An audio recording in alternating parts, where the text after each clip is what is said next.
ప్రార్థించుకున్నాము. అత్యంత కృపా కనికరం మా తండ్రి, మా పల్లపు రాజా, మీ పరిశుద్ధ నామాన్ని పొందా చేసుకున్నాం. నీ బిడ్డమైన మమ్మలను గత వారమంతా గత దినాలలో కాపాడి సంరక్షించి ఇదిగో ఈ ఉదయకాల సమయంలో మరొకసారి మేము విసర్జించడానికి ఇచ్చిన సమయాన్ని బట్టి ప్రత్యేకంగా మీకు పొందా చేసుకున్నాం. మరి నేటి సమయం మీకు వాక్యాన్ని మేము ధ్యానిస్తుండగా దానిలోని సత్యాన్ని గ్రహించే కృప ఆశీర్వాదాలు మందరికి అనుగ్రహించున్నాం. మా ప్రభువు యేసుక్రీస్తులో అడిగి వేడుకొంచున్నాం స్వామి, ఆమేన్.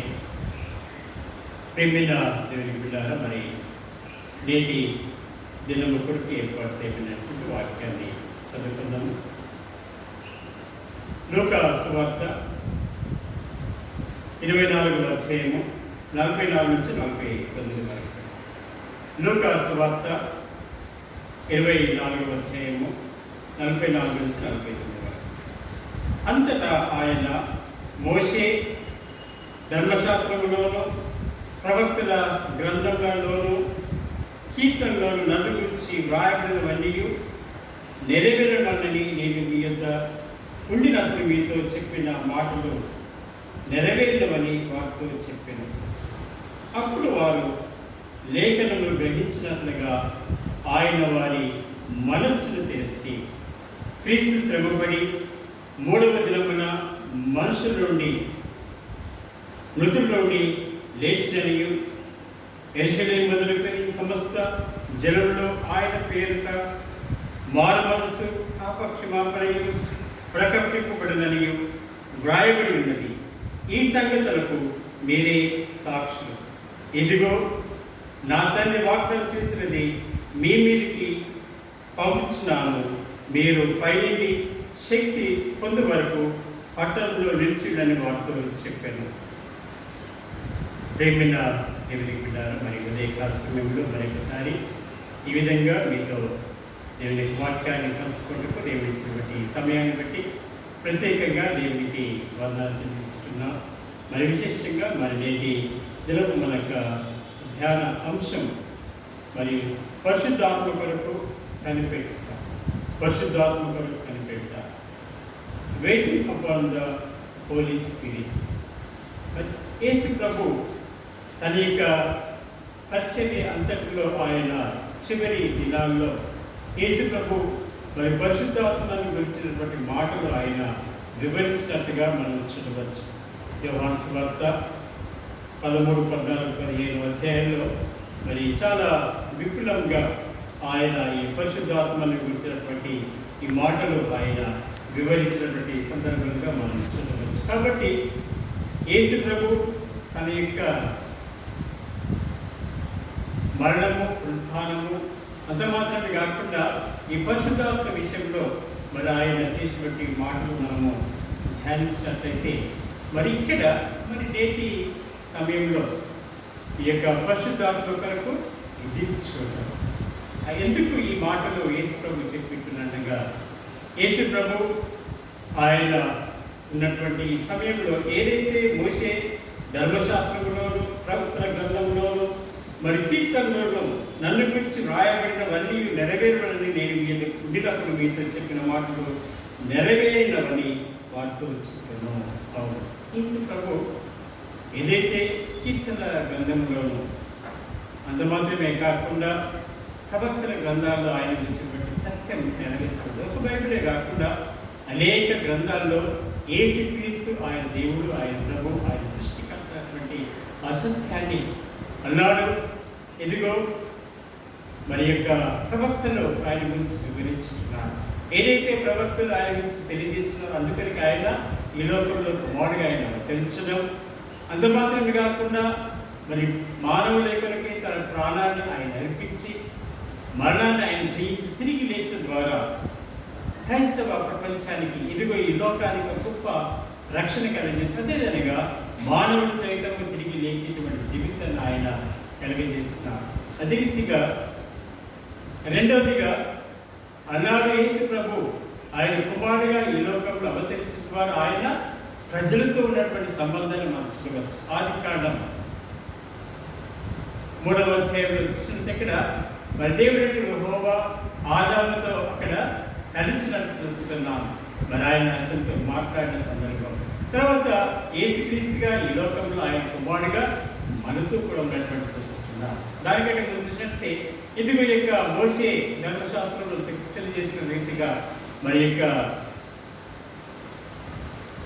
నిబంధన మందసంలో, మరి మందసం ఎక్కడైతే ఉంటుందో అక్కడ ఆయన సన్నిధి అక్కడ ఉంటుంది. కాబట్టి ఆయన మందసం ద్వారా ప్రజలకు దగ్గరగా ఉన్నటువంటి ప్రభు ఇదిగో యేసుక్రీస్తుగా ఈ లోకానికి ఆయన వచ్చి ఆయన వెళ్ళిపోతున్న సమయంలో ఇదిగో శిష్యుల్లో ఈ కలవరం ఏర్పడుతూ ఉంటారు.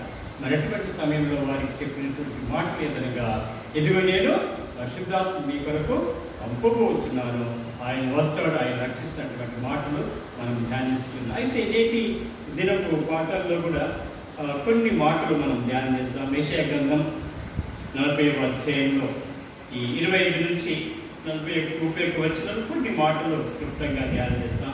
ఈ 40వ అధ్యాయం నుంచి మరి ఇశ్రాయేలు జనాంగాన్ని ఆయన ఓదార్స్తున్నటువంటి మాటలు, దేవుని కొరకు ఎదురు చూడాలి, ఆయన కొరకు ఎదురు చూస్తారు. ఇక 40వ అధ్యాయం మొదటి వచనంలో మీ దేవుడు సెలవించిన మాట ఏదనగా నా జనులను ఓదార్చుడి యెరూషలేముతో ప్రేమగా మాట్లాడి ఆమె యుద్ధకాలము సమాప్తమాయెను, ఆమె దోష రుణము తీర్చబడను, యెహోవా చేతి వలన ఆమె తన సమస్త పాప నిమిత్తము రెండంతలు పొందినని సమాచారము ఆమెకు ప్రకటించుడి.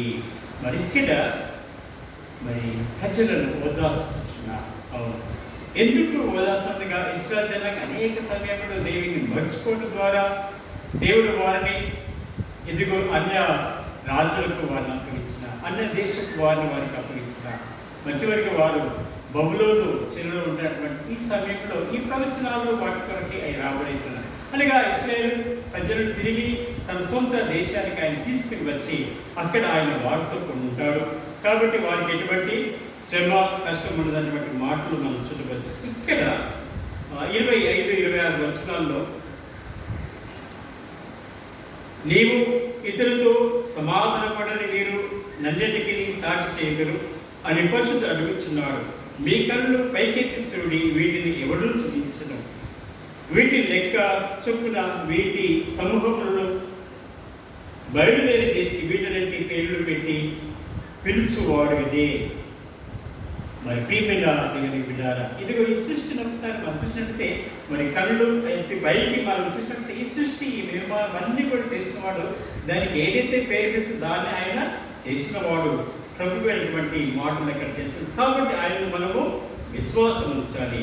మరెక్కడ దేవుడు మరి ఇశ్రాయేలు జనాంగం చెప్పినటువంటి మాటలు ఎదురుగా కొన్ని మాటలు ఇక్కడ చూసినట్టు యాకోబు నా మార్గము యెహోవాకు మరుగై ఉన్నది, నా న్యాయము దేవుని దృష్టికి కనబడలేదు అని నీవేలా అనుకుంటున్నావు, ఇశ్రాయేలు నీవేలా ఇలాగూ చెప్పుచున్నావు. అనగా నా మార్గం ఇంకా దేవుడికి తెలియలేదని నీవు ఎందుకు చెప్పుచున్నావు. కాబట్టి దేవుడు తన ప్రజలను ఆయన రక్షించాడు, కాపాడుతాడన్నటువంటి మాటలు దీంట్లో మనం చూడవచ్చు. ఇక్కడ మరి దేవుడు తన ప్రజల పక్షంగా ఉండి వారిని ఆయన తీసుకుని వస్తున్నటువంటి వాగ్దానం 1-2 మాటలు.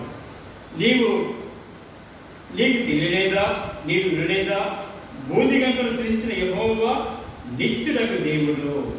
మరి ఈ భూదిగంత మనకు ఆ సృష్టిని సమస్తాన్ని కూడా నిర్మించినటువంటి దేవుడు ఆయన నిత్యుడగా ఎల్లప్పుడూ. కాబట్టి ఇది ఆయన గురించి చెప్తే అక్కడ ఆయన గురించి కొన్ని మాటలు చెప్పి ఒకటి ఆయన సొమ్మసిల్లడు అలయ్యడు అంటాడు. అవును, కొద్ది శ్రమకాలుగా మనం చేస్తాం, సొమ్మసిల్లిపోతాం, కష్టపడతాం, మనము అనగా మనము చేత కాకుండా. కానీ ఇక్కడ ఆయన సొమ్మసిల్లడు అలయ్యడు, ఆయన జ్ఞానము శోధించు అసాధ్యము, సొమ్మసిల్ల వారికి బలమిచ్చేవాడు ఆయనే, శక్తిహీనులకు బలాభివృద్ధి కలిగించేవాడు ఆయనే, బాలులు సొమ్మసిల్లుదురు అలయ్యుదురు, యవనసులు తప్పకలు యెహోవా కొరకు ఎదురు చూచువారు నూతన బలము పొందుతారు. అనగా బాలులు యవనసులు వీరందరూ కూడా సొమ్మసిల్లిపోతారు. కానీ మరి ఇక్కడ దేవుని కొరకు ఎవరైతే ఎదురు చూస్తారో వారు సొమ్మసిల్లరు, ఎందుకనగా వారు ఆయనకు దేవుడిగా ఉంటారు. కాబట్టి ప్రియమైన దేవుని బిడ్డలు, ఇక్కడ ఇశ్రాయేలు ప్రజలను ఆయన విమోచించడానికి ఆయన రాబోతున్నటువంటి సత్యాన్ని ఆయన వివరిస్తున్నాడు. కాబట్టి ఆయన వారిని కాపాడుతూ సంరక్షించినటువంటి వాగ్దానం ఇదిగో ఈ యొక్క యెషయా గ్రంథం 25 నుంచి 31 వచనంలో మనము చూడవచ్చు. ఇంకొక మాట అంట అవసరం, యెహోవా కొరకు ఎదురు చూచువారు నూతన బలం పొందుదురు, వారు పక్షిరాజు వల్లే రెక్కలు చాపి పైకి ఎగురుతారు. మరి ఎవరైతే దేవుని కొరకు ఎదురు చూస్తూ ఉంటారో వారు పక్షిరాజు రెక్కలు చేపి పైకి, అనగా పక్షిరాజు అన్నిటికంటే కూడా ఉన్నతమైనటువంటి స్థానానికి అది వేదికకి వెళ్తుందో అదే రీతిగా ఆయన విశ్వాసంతో ప్రతి బిడ్డ కూడా మరి ఉన్నతమైనటువంటి స్థితిలో ఉంటాడు. వారిని ఆయన కాపాడుతాడు, వారికి సమస్తాన్ని కూడా అనుగ్రహిస్తాడన్నమాట దేవుని యొక్క వాగ్దానం మీకు చూడవచ్చు. రెండవదిగా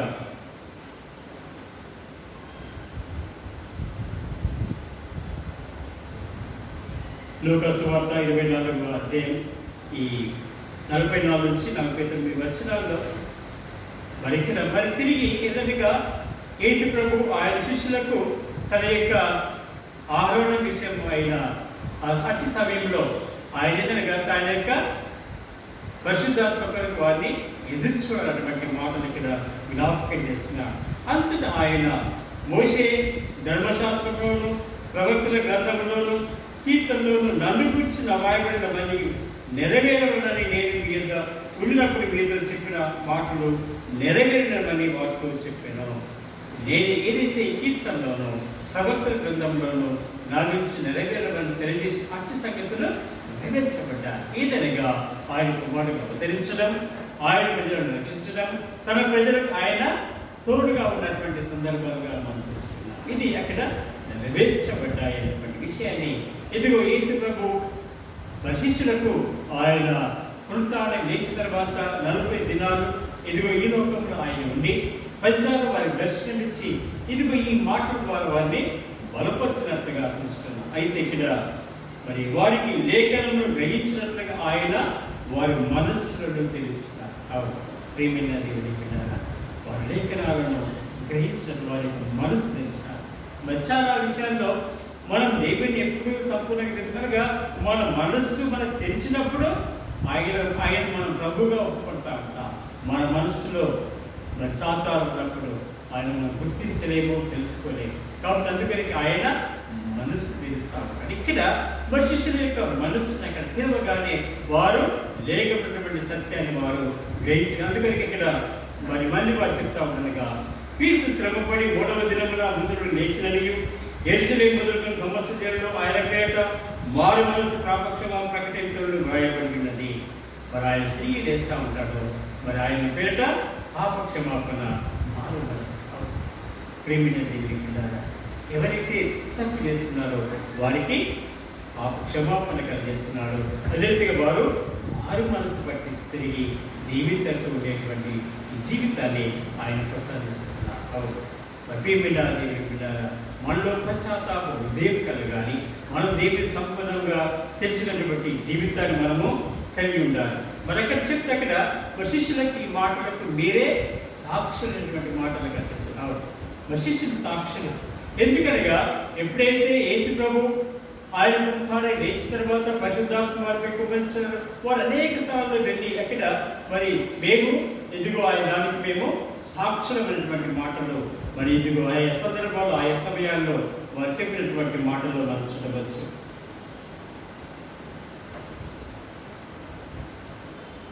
అపోస్తల కార్యములు 2వ అధ్యాయం 32లో ఈ యేసును దేవుడు లేకుండా దేనికి మేమందరము సాక్షులం అంటారు. యేసును దేవుడు లేకుండా దానికి మేమందరం సాక్షులం. కాబట్టి ఎప్పుడైతే వారు విన్నారో దాన్ని వారు తెలియజేసినట్టుగా మనం చూస్తున్నాం. కాబట్టి ప్రేమిన దేవుని బిడ్డలు ఇక్కడ ఒక వాగ్దానం చేస్తున్నాం. అదేవిధంగా ఇదిగో నా తండ్రి వాగ్దానం చేసిన మీ మీదకి పంపిస్తున్నాను. మరి తండ్రి ఏదైతే వాగ్దానం చేస్తున్నాడో అదేవిధంగా పరిశుద్ధాత్మ గురించి ఈ యొక్క యోహాను సువార్త 13, 14, 15 అధ్యాయాలు మనకు మరి పరిశుద్ధాత్మ గురించి ఇస్తుంది. నెక్స్ట్ సండే మనము పెంతెకోస్తు దినం నాడు పరిశుద్ధాత్మ కుమ్మరించబడిన ఆర్చి సమయంలో మరి పరిశుద్ధాత్మ ఎటువంటి కార్యాలు చేస్తున్నాడు, ఏ విధంగా ప్రజలు రక్షించిందో అక్కడ మనం చూస్తుంది. కాబట్టి ఈ పరిశుద్ధాత్మ కొరకు వాగ్దానం చేసింది. కాబట్టి మీరు పైనుండి శక్తి పొంది మరి పట్టణంలో నిలిచి ఉందని వారితో చెప్పాను. మరి పైనుండి శక్తి పొంది వరకు అనగా దేవుని శక్తి పరిశుద్ధాత్మ కుమ్మరించబడకు మీరు పట్టణం నిలిచి చెప్పినప్పుడు మరి శిష్యులు అదేవిధంగా వారు ఎదురు చూస్తున్నట్టుగా చూస్తున్నారు. అదే విషయాన్ని మరి ఇక్కడ అపోస్తల కార్యములు 1వ అధ్యాయంలో అపోస్తలుడైనటువంటి పరిశుద్ధుడైనటువంటి లూకా ఈ మాటలు అక్కడ తిరిగి వివరించినట్టుగా చూసుకున్నాం. మరెక్కడ ఈ యొక్క థియోఫిల్ అనేటువంటి యొక్క తన యొక్క స్నేహితుడికి ఈ మాట చెప్తున్నాడు. యేసు తాను ఏర్పరిచిన అపోస్తలులను పరిశుద్ధాత్మ ద్వారా ఆజ్ఞాపించిన తర్వాత ఆయన పరలోకములో చేర్చబడిన దినములకు ఆయన చేయటకు బోధించటకు ఆరంభించిన వాటిని గురించి నా మొదటి గ్రంథములో రచించుకుని. మరి లూకా తన యొక్క మొదటి గ్రంథంలో యేసు ప్రభు యొక్క జననం, తర్వాత ఆయన యొక్క మరణం, ఆయన యొక్క పునరుత్థానం గురించి అక్కడ వివరించినట్టుగా మనం చూసుకుంటాం. అయితే ఇక్కడ ఈ యొక్క అపోస్తల కార్యమంతా కూడా పరిశుద్ధాత్మ ఎప్పుడైతే వారిపై కుమ్మరిస్తారో అప్పుడు వారు చేసినటువంటి కార్యాల గురించి ఈ గ్రంథమంతట్లో మనం చూడవచ్చు. ఇక్కడ ఆయన ఏ విధంగా అయితే చేసినాడు అక్కడ చెప్తూ మరొకసారి అంటాడు 3వ వచనం, ఆయన శ్రమ పడిన తర్వాత 40 దినముల వరకు వారికి కనబడుచు అంటాడు. మరి ఆయన శ్రమ పడిన తర్వాత, ఆయన చనిపోయిన తర్వాత, లేచిన తర్వాత 40 దినాల వరకు మరి శిష్యులకందరికీ ఆయన కనబడ్డారు. మరి 10 సార్లు వారికి దర్శనమిచ్చి వారిని అనేక సందర్భాల్లో వారికి బలపరిచినాడు. ఎప్పుడైతే యేసు ప్రభు చనిపోయినాడో మరి శిష్యుల్లో కూడా ధైర్యం కోల్పోయినా మేడగదిలో దాక్కున్న యేసు ప్రభువునే సిలువేస్తున్నారు. కాబట్టి మమ్మల్ని ఇదిగో యూదులు, ఇక్కడ మత పెద్దలు వారందరూ కూడా మమ్మల్ని హింసిస్తారన్నటువంటి భయములో అందరిలో వారు ఉన్నారు.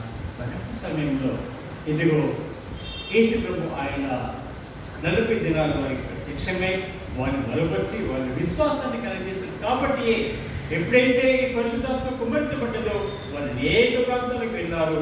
చివరిగా వారందరూ కూడా అతిసాక్షులుగా నిలిచి మరి నేటి దినం ఇదిగో క్రైస్తవ ప్రపంచాన్ని లోకానికి అందించినట్టుగా అవును. అందుకని ఇక్కడ మరి ఆయన వారిని బలపరిచినట్టుగా మనం చూస్తున్నాం. అంత మాత్రమే కాకుండా ఆయన వారికి ఆజ్ఞాపించేందుగా యెరూషలేము నుండి మీరు వెళ్ళక నా వలన మీద తండ్రి యొక్క వాగ్దానం కొరకు కనిపెట్టుడి. మీరు వేరే నుంచి బయటకు వెళ్ళకుండా నేను ఏదైతే నా వాగ్దానం కొరకు మీరు కనిపెట్టండి, ఎదుర్చునని చెప్పినట్టుగా మనం చూస్తున్నాం. కాబట్టి ప్రేమైన దేవుని పిల్లల మరి 40వ దినం మొదటి దినం ఆయన పునరుత్థానాన్ని లేచిన తర్వాత శిష్యులకు వెళ్ళిన తర్వాత ఇదిగో మరి పరిశుద్ధాత్మ కొరకు మీరు కనిపెట్టని చెప్పినప్పుడు వారు ఇదిగో యొక్క ఈ పరిశుద్ధాత్మ కొరకు వారు ఎదురు చూస్తూ మరి ఇదిగో యెరూషలేము ఆ ప్రాంతంలోని వారు ఉంటున్నారు, వారు దాక్కుంటున్నారు. వారు అటువంటి సమయంలో ఇదిగో ఆయన చేసినటువంటి వాగ్దానం ఏదనగా మరి ఇక్కడ 8వ వచనం, కాలమును సమయం తన స్వాధీనంలో ఉంచుకొని ఉన్నాడు, వాటిని తెలుసుకుంటే మీ పని కాదు. అయినను పరిశుద్ధాత్మ మీ మీదికి వచ్చినప్పుడు మీరు శక్తి పొందరు గనుక మీరు యెరూషలేమును, యూదయ, సమరయ దేశం ఎదుట భూదిగంతల వరకు నాకు సాక్షులైందని వారితో చెప్పాను. మరి ఎప్పుడైతే మీరు ఎదురు చూస్తుంటున్నారో మరి పరిశుద్ధాత్మ మీ కొరకు కుమ్మరించబడుతుంది. అప్పుడు మీరు యూదయ ఇదిగో ఈ సమయ ఈ ప్రాంతాలు ఇవంతట్లో కూడా మీరు నాకు సాక్షులుగా ఉంటారు. అవును ప్రేమైన దేవుని బిడ్డలారా, యేసు ప్రభు ఎప్పుడైతే మరి పరిశుద్ధాత్మ మరి కుమ్మరించే వారు మరి క్రీస్తును ప్రకటించడానికి వెళ్తారన్నటువంటి మాటలు వారికి చెప్పినప్పుడు మరి ఇవే మాటలకు చెప్తూ మరి ఆయన పరలోకానికి ఆయన 40వ దినంలో ఆరులో వెళ్తున్నటువంటి సమయంలో ఇద్దరు దేవుడు పర్యవచనంలో ఆయన వెలుచుండగా వారు ఆకాశం వైపు తీర్చుచుండేది. ఎదుగో జరిగిన వస్త్రం ధరించుకుని ఇద్దరు మనుషులు వారి ధరించి మరి ఎదుగో ఆయన 40వ దినం నాడు మరి పరలోకానికి ఆయన ఆరులో వెళ్ళిపోతున్నటువంటి సమయంలో ఇదిగో 2 దేవదూతలు అక్కడ నిలిచింది. మరి తెల్ల వస్త్రం ధరించుకుంటే మనుషులు వారితో నిలిచి మరి గణనీయ మనుషులారా మీరెందుకు నిలిచి ఆకాశం వైపు చూస్తున్నారు?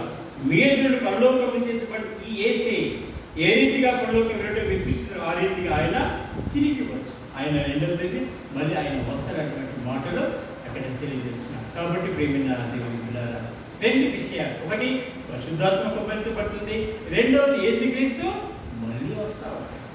అవును, ఆయన వచ్చినప్పుడు సమాధులు తెరబడతాయి. మనమందరం కూడా పరలోకంలో ఆయనతో కూడా ఉండకు అక్కడ పరలోకంలో నిత్య జీవాన్ని పొందడానికి అవకాశం ఉంటుంది. కాబట్టి ప్రేమైన దేవుని పిల్లలారా మరి నేటి దినం మరొకసారిదిగో మరి పరిశుద్ధాత్మకు మనము మరి ఎదురు చూడవలసిన అవసరం. అవును, పరిశుద్ధాత్మ ద్వారా అనేక అద్భుతాలు చేస్తున్నారు. బైబిల్ గ్రంథంలో మనం చూసినట్లయితే ఈ యొక్క అపోస్తల కార్యములు, తర్వాత పత్రికలన్నింటిలో కూడా అన్నాడు ఇదిగో ఈ యొక్క పౌలు, తర్వాత యాకోబు, యోహాను శిష్యులు అనేకులు కూడా ఇదిగో ఈ యొక్క అనేక సందర్భాల్లో కూడా యేసుప్రభు చేసినటువంటి ప్రతి కార్యం గురించి ఇక్కడ వివరించినట్టుగా మనం చూస్తున్నాం. కాబట్టి ప్రియమైన దేవుని బిడ్డలారా, మరి పరిశుద్ధాత్మ కొరకు మనం ఎదురు చూస్తూ ప్రార్థనలో మనం దేవుని అడిగితే తప్పకుండా ఆయన యొక్క మన మనవిని ఆలకిస్తూ ఉంటాడు.